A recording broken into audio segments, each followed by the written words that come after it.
अस्सलाम वालेकुम dear class 10 students, hope you are fine. तो काफ़ी सारे स्टूडेंट्स के कमेंट्स आए थे कि रिव्यू एक्सरसाइज चैप्टर नंबर 4 की करवा दें, तो आज हम रिव्यू एक्सरसाइज स्टार्ट करेंगे। इसके अलावा जो चैप्टर की एक्सरसाइज हैं 4.1 से लेकर 4.4 तक विद ऑल क्वेश्चंस वो मैं अपलोड कर चुकी हूँ। आप वो वीडियो लाजमी देखिएगा। उसके साथ उसके जो PDF नोट्स हैं उनका लिंक भी डिस्क्रिप्शन में शेयर हुआ है। चैप्टर नंबर 4 में बेसिकली हमें जो गिवन फ्रैक्शन है उसको पार्शियल फ्रैक्शंस में रिजॉल्व करना होता है। उसके लिए हमने 4 केसेस देखे थे हर एक्सरसाइज के लिए डिफरेंट। यहाँ पर भी 4 क्वेश्चंस हैं जिनमें वो सब केसेस यूज़ होंगे। तो अभी हम एक्सरसाइज स्टार्ट करते हैं। इसका फर्स्ट क्वेश्चन जो है that is 7x + 25/x + 3x + 4। इसे हमें पार्शियल फ्रैक्शन में जो है रिजॉल्व करना है। तो यहाँ पर हमारे पास जो फैक्टर्स हैं वो लीनियर हैं। तो लीनियर फैक्टर्स को हम लोग किस तरह से रिजॉल्व करते हैं, दोनों फैक्टर्स के ऊपर एक के ऊपर हम लिख देंगे a और दूसरे के ऊपर b। ये क्या बन जाएगा a/x + 3 + b/x + 4। नेक्स्ट स्टेप में क्या करते हैं कि यहाँ पर जो हमारे पास नीचे फैक्टर्स होते हैं इसको हम दोनों साइड्स पे मल्टीप्लाई कर लेते हैं। यहाँ पर जब हम मल्टीप्लाई करेंगे तो कैंसिलेशन हो जाएगी और जस्ट 7x + 25 रह जाएगा। इस तरफ जब हम x + 3 x + 4 को मल्टीप्लाई करेंगे तो x + 3 कैंसिल हो जाएगा, जस्ट x + 4 रह जाएगा, तो a × x + 4। और यहाँ पर जब मल्टीप्लाई करेंगे तो x + 4 कैंसिल हो जाएगा, जस्ट x + 3 रह जाएगा, तो b × x + 3। अब यहाँ पर हमारे पास दो फैक्टर्स थे, लीनियर थे। यहाँ से हम x की वैल्यूज़ निकालेंगे और इक्वेशन नंबर 2 में पुट करते जाएंगे। सबसे पहले हम x + 3 को = 0 रखेंगे। यहाँ से x आ जाएगा -3 और x की -3 वैल्यू इक्वेशन नंबर 2 में पुट करेंगे। यहाँ पर x की जगह -3, 7 × -3 + 25। इसी तरह यहाँ पर अगर हम b वाली टर्म में -3 पुट करेंगे तो वो -3 + 3 0 हो जाएगी, इसलिए हम जस्ट यहाँ पर पुट करेंगे x की जगह -3, तो a × -3 + 4। यहाँ पे इस साइड को सॉल्व करेंगे तो 4 और यहाँ पर 4 -3 क्या होगा 1, तो a की वैल्यू आ जाएगी 4। इसी तरह अब हम दूसरी x की वैल्यू लेंगे x + 4 में से। x + 4 = 0, यहाँ से x आ जाएगा -4। इसको इक्वेशन नंबर 2 में पुट करेंगे। अब यहाँ पर पहले हम इस साइड पे -4 पुट करेंगे, 7 × -4 + 25। देन इस साइड पे जब हम -4 पुट करेंगे तो यहाँ पर -4 + 4 हो जाएगा 0, इसलिए हम यहाँ पर वैल्यू पुट करेंगे -4 + 3। तो b × -4 + 3 क्या आ जाएगा -b, और यहाँ पर -3, माइनस दोनों साइड से कैंसिल, b की वैल्यू आ जाएगी 3। अब इन दोनों वैल्यूज़ को, a और b की वैल्यूज़ को हम पुट करेंगे इक्वेशन नंबर 1 में। इक्वेशन नंबर 1 में पुट करने से हमारे पास फाइनल आंसर आ जाएगा 7x + 25/x + 3 × x + 4 = 4/x + 3 + 3/x + 4। Equation number 1 में हमने जस्ट a की और b की वैल्यू पुट कर दी। इसका जो नेक्स्ट क्वेश्चन है 1/x + 1 होल स्क्वायर × x - 1, ये हमारे पास केस नंबर 2 है जिसमें लीनियर फैक्टर रिपीट हो रहा है। अब इसको लिखने का क्या तरीका होता है, जैसे यहाँ पर x + 1 वाला फैक्टर रिपीट हो रहा है तो एक दफ़ा हम सिंपल x + 1 लिखेंगे और एक दफ़ा x + 1 को स्क्वायर की फॉर्म में लिखेंगे और x - 1 वाला फैक्टर एज इट इज़, और इन तीनों फैक्टर्स के ऊपर a b c। तो इस तरह से हम रिपीटेड लीनियर फैक्टर्स को लिख लेंगे। ये हमारे पास इक्वेशन नंबर 1। नेक्स्ट स्टेप क्या होता है कि हमारे पास ये जो नीचे फैक्टर है x + 1 होल स्क्वायर × x - 1, इसको मल्टीप्लाई करना है दोनों साइड्स पे। यहाँ पर जब हम मल्टीप्लाई करेंगे तो ऊपर नीचे कैंसिलेशन होकर सिर्फ 1 रह जाएगा। इसी तरह यहाँ पर जब x + 1 के साथ यहाँ पर वो फैक्टर आएगा x + 1 स्क्वायर × x - 1, तो x + 1 और x + 1 कैंसिल हो जाएंगे, एक x + 1 रह जाएगा, साथ में x - 1 रह जाएगा। इसी तरह इस वाली टर्म के साथ जब हमारे पास एलसीएम मल्टीप्लाई होगा तो x + 1 स्क्वायर वाली टर्म कैंसिल हो जाएगी, जस्ट x - 1 रह जाएगा। और इस वाली टर्म के साथ जब मल्टीप्लिकेशन होगी तो x - 1 कैंसिल हो जाएगा, जस्ट x + 1 होल स्क्वायर रह जाएगा। तो ये आ जाती है इक्वेशन नंबर 2। अब यहाँ पर जो हमारे पास फैक्टर्स हैं वो दो हैं जहाँ से हम x की वैल्यूज़ निकाल सकते हैं, एक यहाँ से और एक यहाँ से, लेकिन हमें 3 वेरिएबल्स की वैल्यूज़ फाइंड आउट करनी है। तो इसके लिए हम क्या करेंगे, इस इक्वेशन को मज़ीद आगे मल्टीप्लाई करेंगे। मल्टीप्लाई करने के बाद कोफिशिएंट सेपरेट करेंगे जहाँ से हम थर्ड वैल्यू फाइंड करेंगे। तो इसको मज़ीद हमें आगे सॉल्व करना होगा। यहाँ पर हमने पहले x + 1 × x - 1 किया तो x² - 1। इसी तरह ये as it is b × x - 1 c अब ये हमारे पास होल स्क्वायर है तो हम फार्मूला ओपन करेंगे a plus B whole square वाला, तो ये क्या बन जाएगा x square plus 2x plus 1। मज़ीद इसकी मल्टीप्लिकेशन करेंगे, a अंदर वाली टर्म्स के साथ मल्टीप्लाई होगा, इसी तरह से b भी इन दोनों टर्म्स के साथ मल्टीप्लाई होगा और c इन तीनों टर्म्स के साथ मल्टीप्लाई हो जाएगा। अब यहाँ से हमने कोफिशिएंट्स जो है वो सेपरेट कर लेना है। सबसे पहले एक्स स्क्वायर के साथ कौन कौन सी टर्म्स हैं, एक तो a है, साथ में c, a plus C into X square. Next हम x के देखेंगे तो x वाली टर्म एक तो है b एंड 2c, तो b प्लस 2c और इसके साथ आ जाएगा x। इसके अलावा कांस्टेंट रह जाएंगे जिसके साथ x नहीं है, minus a minus b plus c, इसको हम लोग सेपरेट कर लेंगे। इसको हम लोग आगे यूज़ करेंगे थर्ड वेरिएबल फाइंड आउट करने के लिए। सबसे पहले हम जो दो वैल्यूज़ हैं उनको सिंपल इन फैक्टर से निकाल लेंगे। एक दफ़ा x प्लस वन में से x की वैल्यू निकालेंगे -1 और x माइनस वन में से x की वैल्यू निकालेंगे 1, उसको इक्वेशन नंबर 2 में पुट करेंगे। तो सबसे पहले हम x की वैल्यू -1 जो है उसको इक्वेशन नंबर 2 में पुट करेंगे, यहाँ पर जस्ट 1 है। अब -1 अगर हम यहाँ पुट करेंगे तो a की वैल्यू हो जाएगी 0। इसी तरह यहाँ पर भी पुट करने से c जो है वो 0 हो जाएगा। यहाँ पर पुट करने से 0 नहीं होगा, तो इसमें हम लोग जो है वो -1 पुट करेंगे। ये क्या बन जाएगा, b इंटू -1 -1 -1 होता है -2, तो -2b। अब b यहाँ से फाइंड करना है, -2 वहाँ जाकर डिवाइड हो जाएगा, b is equal to -1/2। Next अब हमने x की वैल्यू पुट करनी है 1। अब यहाँ पर a के साथ पुट करेंगे तो यहाँ पे जो 1 है, 1 माइनस 1 0 हो जाएगा। इसी तरह यहाँ पर 1 होगा तो 1 माइनस 1 0। तो c वाली वैल्यू हम लेंगे, यहाँ पर x को जब 1 पुट करेंगे तो 1 प्लस 1 2 और 2 का स्क्वायर क्या होता है 4, 4c आ जाएगा। 4 यहाँ पर जाएगा तो c की वैल्यू आ जाएगी 1/4।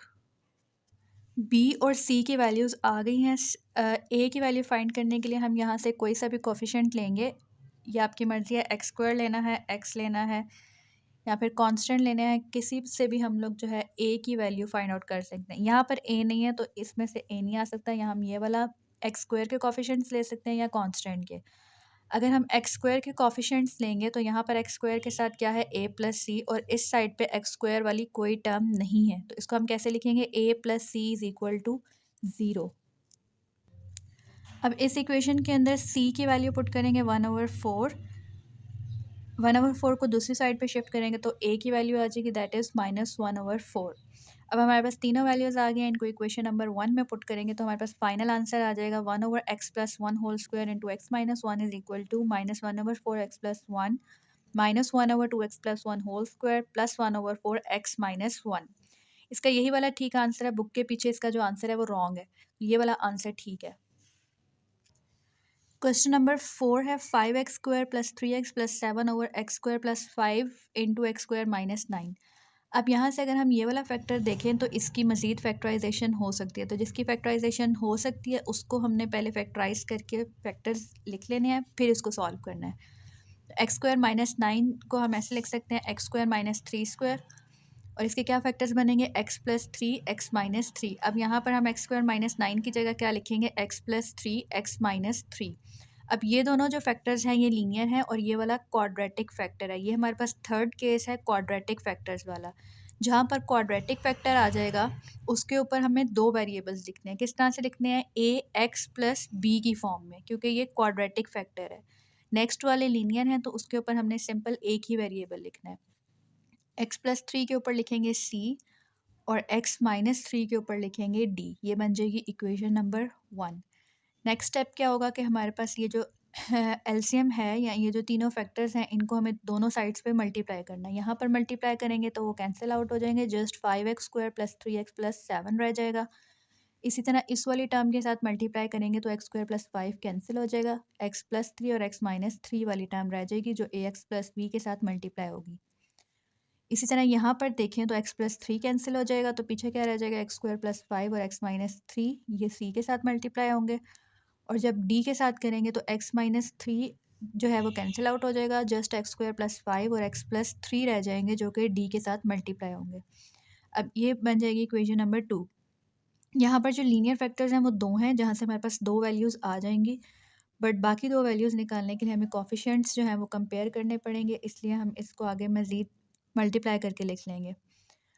यहाँ पर तो 5x² plus 3x plus 7 as it is रहेगा। यहाँ पर अब हमें मल्टीप्लिकेशन करनी है तो पहले ax प्लस b को एज इट इज़ लिख देंगे। इन दोनों को मल्टीप्लाई करेंगे तो आ जाएगा x² माइनस 9 प्लस c। अब हमने इन दोनों टर्म्स को मल्टीप्लाई करना है। मल्टीप्लिकेशन का क्या तरीका होता है, पहले आपने फर्स्ट टर्म लेनी होती है, उसको दोनों के साथ मल्टीप्लाई करना है। x² इंटू एक्स क्या होगा, x³ इसी तरह x² इंटू -3 क्या होगा, -3x²।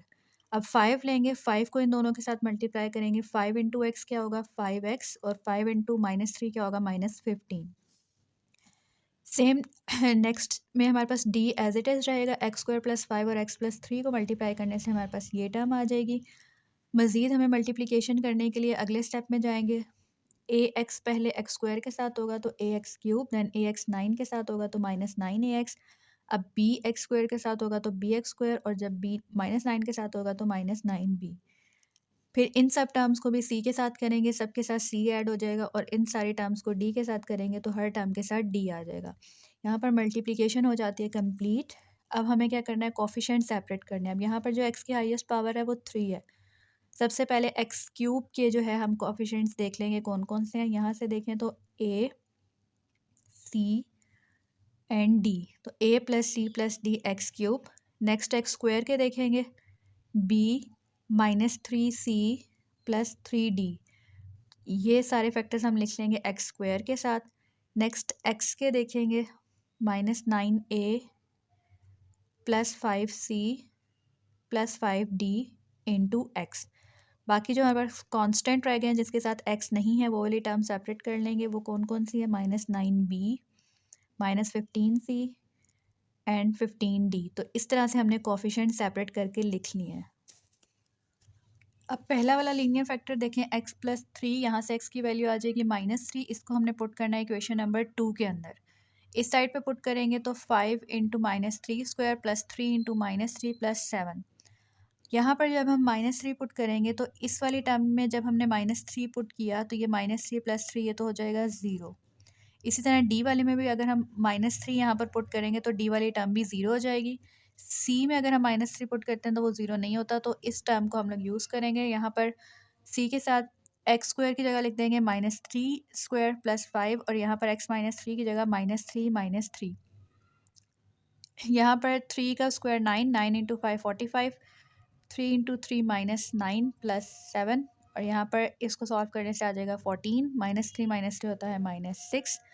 43 is equal to -84c, और यहाँ से जो हमारे पास c की वैल्यू बन जाएगी दैट इज़ -43/84। इसी तरह से जो दूसरा फैक्टर x -3, वहाँ से x की वैल्यू आएगी +3, जिसको इक्वेशन नंबर 2 में पुट करेंगे।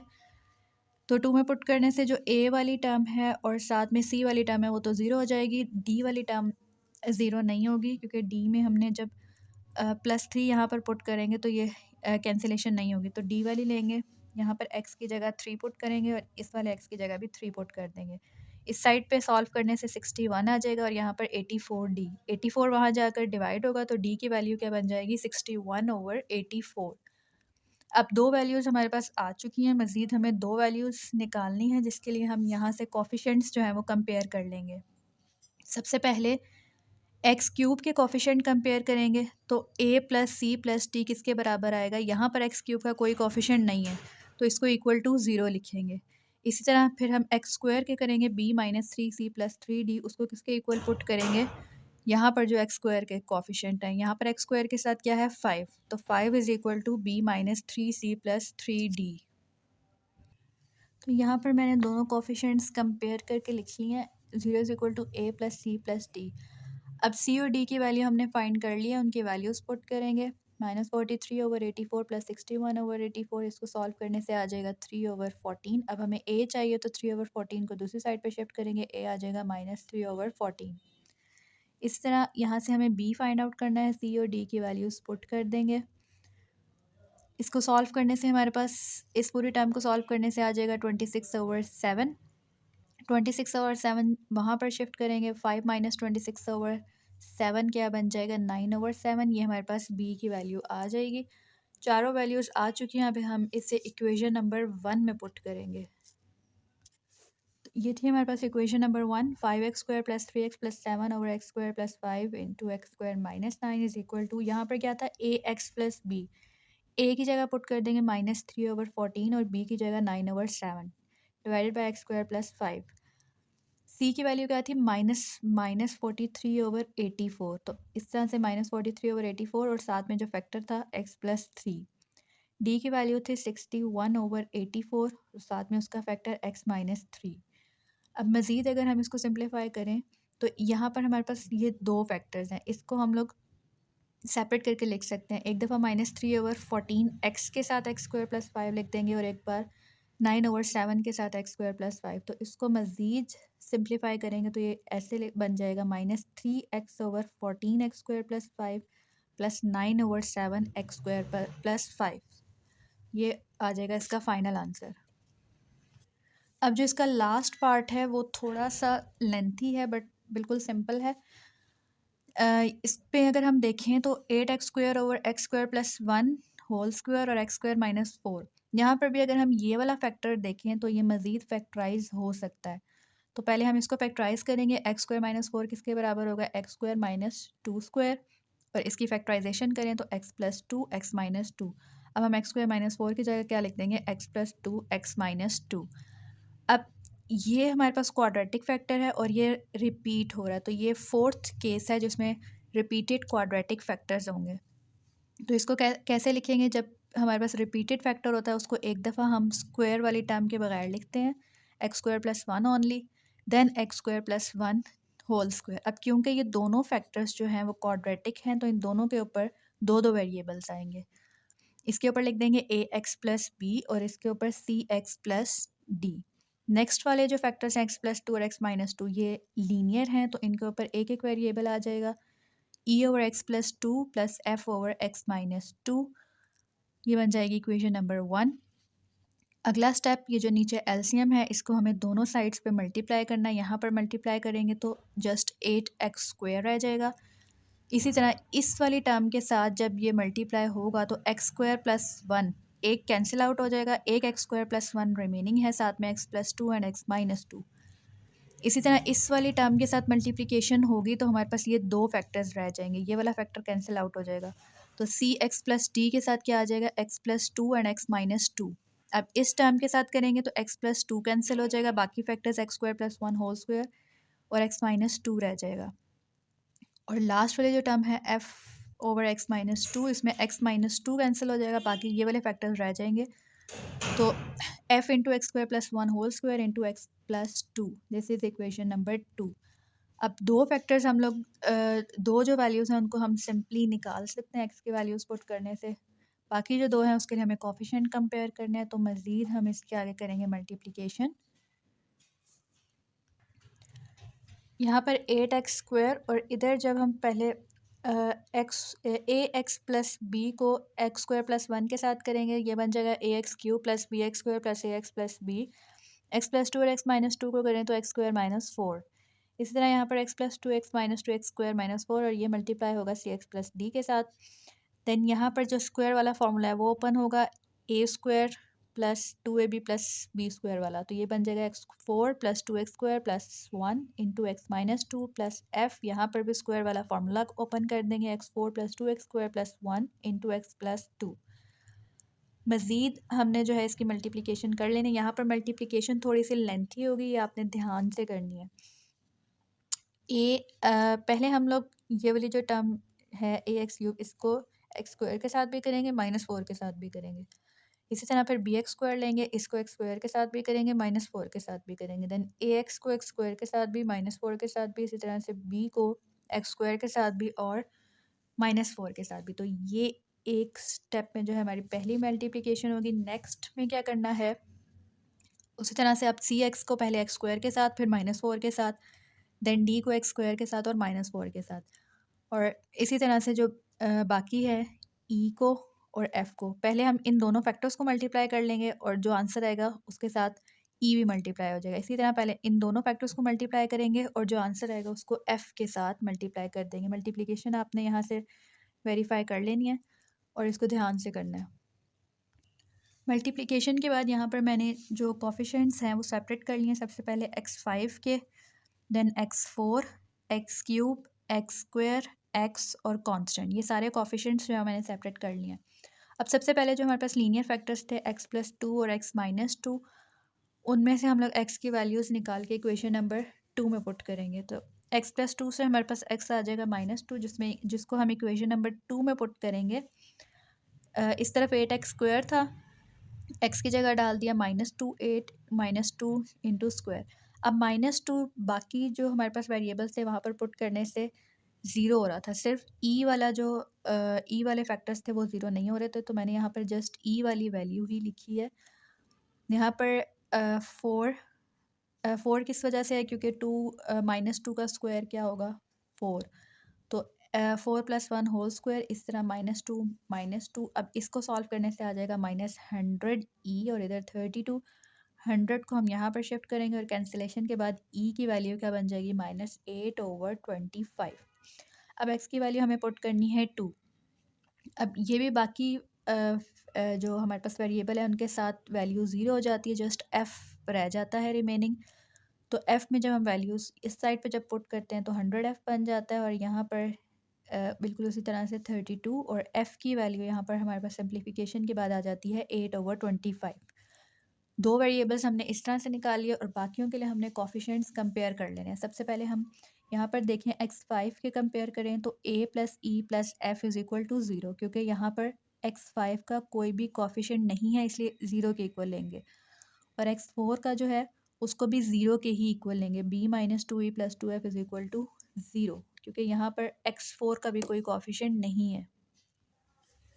x5 के पहले सॉल्व कर लेते हैं। 0 = a + e + f। यहाँ पर e की और f की वैल्यू पुट कर देंगे, ये दोनों वैल्यूज़ कैंसिल हो जाएंगी, 0, तो a का आंसर आ जाएगा 0। x4 के कंपेयर करें, 0 = b - 2e + 2f। यहाँ पर e की और f की वैल्यूज़ पुट करें, इसको सिंप्लीफाई करने से आ जाएगा 16/25 + 16/25, ये बन जाता है 32/25, जिसको दूसरी साइड पे शिफ्ट करेंगे तो b आ जाएगा -32/25। अब 4 वैल्यूज़ हमारे पास आ गई हैं, 2 रिमेनिंग हैं, तो हमें 2 कोएफ़िशिएंट्स मज़ीद कंपेयर करने हैं। x5 और x4 के हम कर लिए हैं, इसके बाद हमारे पास है x3। इसमें से हम लोग कोई भी कोएफ़िशिएंट कंपेयर कर सकते हैं। x3 के कंपेयर करेंगे तो -4a + a + c + 2e + 2f = 0, क्योंकि यहाँ पर x3 का कोई कोएफ़िशिएंट नहीं है। इसी तरह x² के जब करेंगे तो -4b + b + 3 -4e + 2f, उसको किसके बराबर लेंगे 8 के, क्योंकि यहाँ पर x² का कोएफ़िशिएंट मौजूद है, दैट इज़ 8। और x के भी कर सकते हैं, कांस्टेंट के भी कर सकते हैं, उन दोनों के इक्वल टू 0 रखेंगे, क्योंकि यहाँ पर ना तो कोई कांस्टेंट है और ना ही x का कोई कोएफ़िशिएंट है। तो मैंने यहाँ पर नेक्स्ट x और कांस्टेंट के कंपेयर किए हैं, क्योंकि x³ और x² थोड़ा सा लेंथी चला जाएगा, इसलिए आपकी अपनी चॉइस है, आप x³ और x² से भी कर सकते हैं। तो मैं यहाँ पर x और कांस्टेंट के कोएफ़िशिएंट्स जो हैं वो कंपेयर करूँगी। x के लिए क्या बन जाएगी equation, 0 = -4a - 4c + e + f। ए, ई, एफ की वैल्यूज़ हमारे पास मौजूद हैं, वो वैल्यूज़ हम पुट करेंगे। सी की वैल्यू अभी हमें नहीं पता है, इसको दूसरी साइड पे शिफ्ट कर देंगे, ये बन जाएगा +4c, और 8/25 और -8/25 कैंसिल होके 0। सी की वैल्यू भी क्या आ जाएगी 0। अब कांस्टेंट के कंपेयर करेंगे, 0 = -4b - 4d - 2e + 2f। यहाँ से हमने डी की वैल्यू फाइंड आउट करनी है, बी, ई, एफ की वैल्यूज़ पुट करेंगे, इसको सिंप्लीफाई करेंगे, जो -4d है वो इस तरफ आके 4d हो जाएगा, और इस सब को सिंप्लीफाई करने के बाद आ जाएगा 160/25।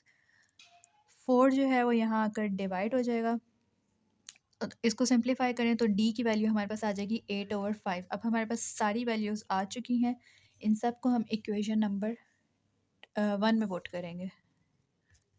इस तरफ आ जाएगा 8x² / x² + 1 whole square into x² - 4 = अब यहाँ पर ऊपर क्या था, ax + b। a की वैल्यू क्योंकि 0 हो चुकी है और उसके साथ x भी 0, जस्ट b की वैल्यू पुट करेंगे -32/25 x² + 1। इस तरह यहाँ पर ऊपर हमारे पास क्या था, cx + d। c भी 0 हो चुका था और उसके साथ x भी 0 हो जाएगा, जस्ट d की वैल्यू लिखेंगे, that is 8/5 x² + 1 whole square. Then e की वैल्यू थी -8/25 और उसके साथ फैक्टर था x + 2, और f की वैल्यू थी 8/25 और फैक्टर था उसके साथ x - 2।